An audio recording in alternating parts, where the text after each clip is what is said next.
Tommy Flynn leaned over the body, hands on his knees. This was hardly his first. He'd averaged more than one a year during his 33 years as a St. Louis cop.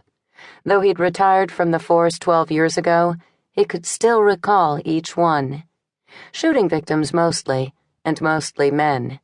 A few knifings, including a barroom brawler known as Battleship, who died with a knife jammed up to the hilt in his right eye socket. 2 floaters, several traffic fatalities, the most memorable being a husband and what turned out to be his mistress, both decapitated in a collision with a garbage truck.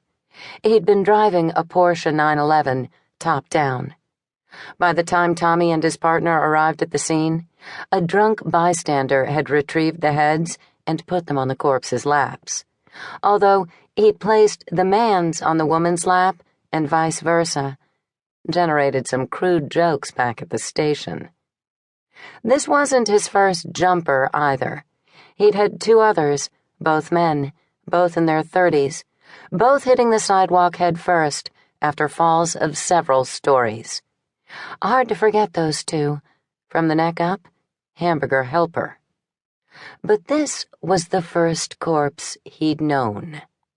Not including Muriel, God bless her, who didn't really count because he was off duty at the time, and she'd been in a coma in the ICU for more than 2 weeks, hooked up to all kinds of machines when he'd given the doctor the okay to pull the plug. And he knew this one, poor gal. He'd spotted the body in the alley on his midnight smoke break, which had started 20 minutes late because the move out of the insurance agency on the 3rd floor took longer than expected. He couldn't leave the front desk until the movers signed out. Tapping his pen, he'd watched on his closed-circuit TV monitor as the 2 knuckleheads exited, finally, through the freight entrance. At 12:20, he'd stepped out into the warm October evening, fired up a Camel, and started off on his usual stroll east, down Olive toward Broadway. His knees had ached.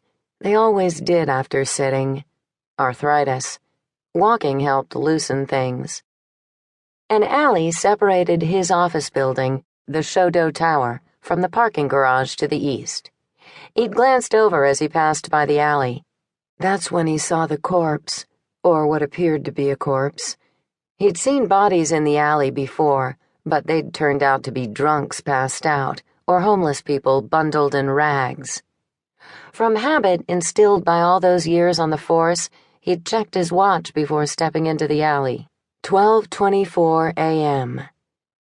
As he approached, he could tell it was a woman, face down, head turned away from him, dressed in business attire, dark skirt, pale blouse.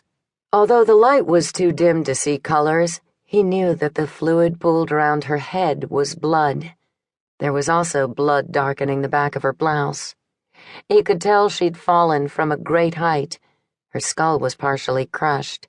Her right arm, clearly broken. A splintered piece of bone had pierced through the skin on her right leg. He surveyed the area. Her open purse was about 10 feet from her body, and some of its contents were scattered about, including a set of keys and a wallet. He stepped around the body and looked down at her. Jesus. He bent over to get a better look.